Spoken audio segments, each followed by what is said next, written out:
Hello and welcome. I'm so excited to have you here. And today we're looking at 13 ways that you can engage your audience. One of the most important things that you have to get right in public speaking is for you to master how to engage your audience from start to finish during the session that you have been given. What do I mean by session? If you have been given 20 minutes, 30 minutes, 1 hour to speak, one of your major goals is to engage your audience. It is possible to have good ideas, good value, good and powerful message, but the way it is delivered, if you don't carry your audience along, you will not be able to deliver your message with the greatest maximum impact that you desire, and you will not leave a good impression to your host and of course to the audience as a whole. So what are these 13 ways? Number one, design an effective introduction. How you introduce yourself is very important. In short, it is so important that I have a separate model on how to start a presentation. I hope you have gone through that, and I highlighted a couple of things that you can do to start your session in a powerful way that will give a strong, lasting impression in the minds of your audience, right? I spoke about things like start with a strong quote, and I gave a process on how to do that. You can tell a story, you can share an event, you can use compelling visual image, but please make sure you have a protocol. One thing I mentioned in that model is practice, rehearse, memorize how you are going to start your first few minutes anytime you plan to speak. Number two, ask a series of raise your hand scenarios. For example, you are following this session right now. I may ask, if you have been speaking for 2 years, please raise up your hand. The fact is, even if you did not raise up your hand because you have not been speaking for 2 years, there is something going on in your mind because I have engaged you with a question. Right? So you can ask a series of raise your hand if the point is you want to make them engage. So some people will raise up their hands, and those who did not, they will see other people raising up their hands, and that's the engagement. Right? So this technique helps you to gauge your audience, their interest, their involvement in your presentation. Pose the question that will prompt your audience to raise their hands to indicate an agreement or a disagreement or interest or to resonate with their, or to share their personal experience, right? Or to agree with what you're saying relating to their personal experience.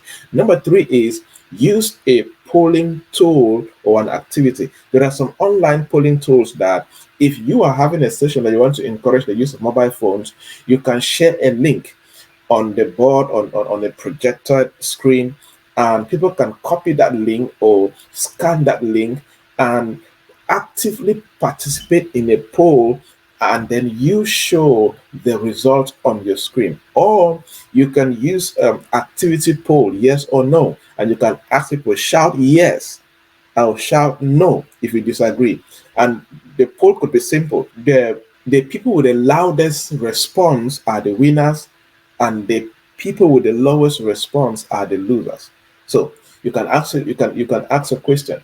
If you believe that jollof rice from Cameroon is the best jollof rice in Africa, shout yes. If you disagree, shout no. Right? Now that's a poll. And when you do that, there's going to be energy, people are going to be involved, and all of that. So you can use a polling online tool or a polling activity. Number four, you can tell a joke. You can tell a powerful joke. I always say that if you have a sense of humor, you know how to make people laugh. As a speaker, it is one of your most powerful skills. Use it, please. Use it in your presentation. So jokes, fun, and humor can help you connect with your audience and make your presentation very memorable and powerful. And I always emphasize that I recommend you tell a joke mid your presentation, in the middle of your presentation. For example, if you have 1 hour to speak, program in your mind to tell a joke at the 30th minute. If you have 40 minutes to speak, tell a joke at the 20th minute. That's what I've been doing over the years, and I have seen the impact of that, because Jokes bring energy. It creates a positive atmosphere, a fun-filled atmosphere. So even if some people were lost during the first half of your presentation, you will gain them back with a joke. Okay? And if you have a very long presentation, feed jokes like 30 minutes or 20 minutes, but relevant jokes. Jokes that relate to your point, relate to your message, okay, and jokes that relate to the audience. If you're speaking to pastors, example, I speak a lot to pastors in pastors conferences. I cannot tell certain jokes in pastors conferences like the jokes I will tell in a youth conference, right? So also be technical with that. Number 5 is vary the pace of your delivery. What does that mean? Change the pace of your speech. Changing the pace of your speech can help you to keep your audience attention and make your presentation more interesting. Do not speak at the same tone, at the same pace. No, change the pace of your delivery. Sometimes you're high, you're stable, you're low. You're creating that undulating tone. If you are just the same throughout and maybe standing on the same spot, you will be boring. So vary the pace of your delivery, vary the pace of your tone, use the stage as much as possible. Number 6, use your body language. Of course, there is no way you can engage your audience with the wrong body language. You cannot come and stand like this, like a native doctor, right? No, use your body language, use your greatest strength. My greatest strength for me are my hands.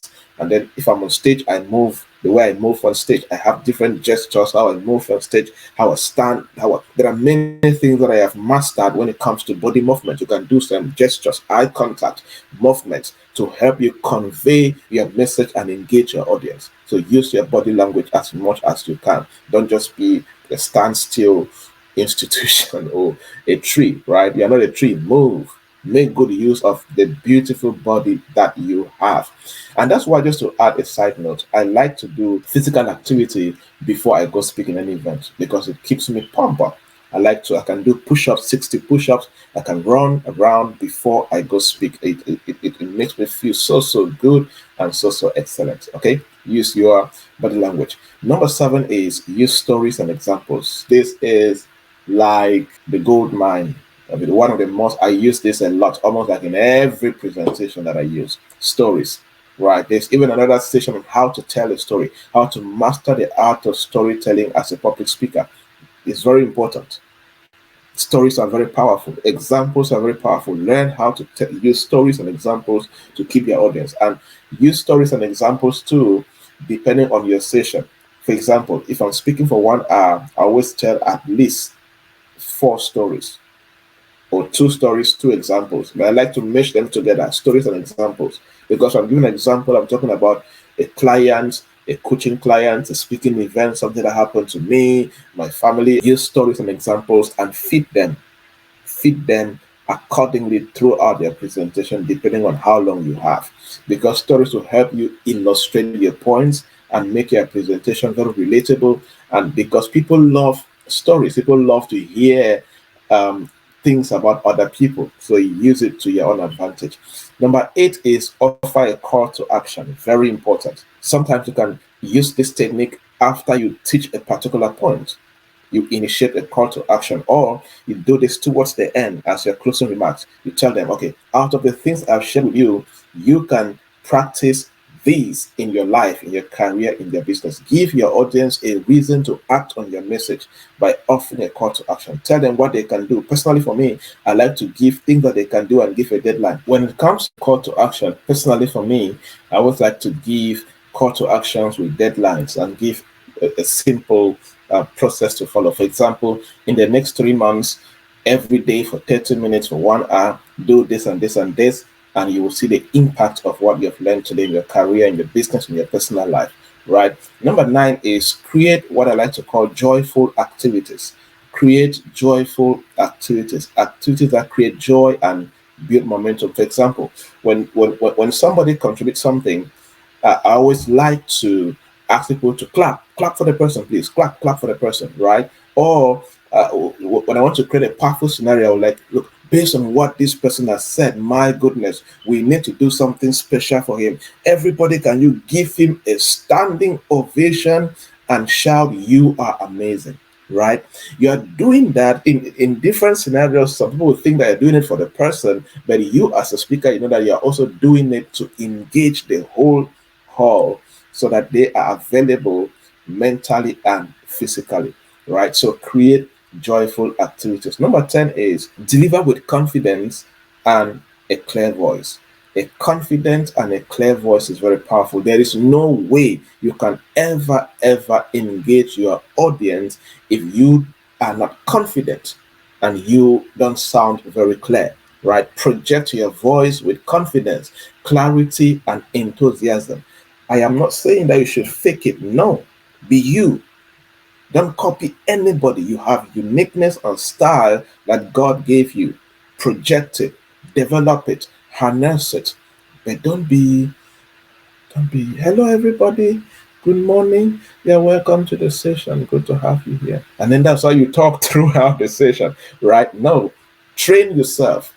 Project your voice with confidence, clarity. Let there be enthusiasm in your delivery, in how you move. Train yourself. Okay. Number 11, incorporate visual images. Yes, it could be videos, it could be pictures of you, your family, it could be charts, it could be graphs, whatever that can project an image to your presentation. Don't have a 10 slide PowerPoint presentation where all the slides are just what. No, you search for pictures on the internet, snap pictures and incorporate in your PowerPoint presentation so that there are words and there are images. It makes the audience very engaged, because when they see the points and they see the image, they'll try to decode, they'll try to it will create a good, appealing atmosphere around that particular slide. So one thing I like to do is a lot of when I travel, I go to places, when I see things, I will just snap and keep on my phone, and I will use them on different slides that I am designing for my presentations. Number 12 is you can start a story without concluding.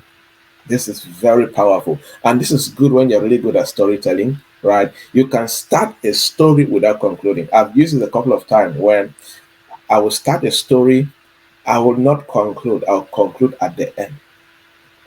But I'll make sure that you end it in a place that is very, like you're watching a movie and then the season one ends and it ends in a way that you are so hungry for season two, right? So you can use that principle, right? Where you start the story, but you don't conclude.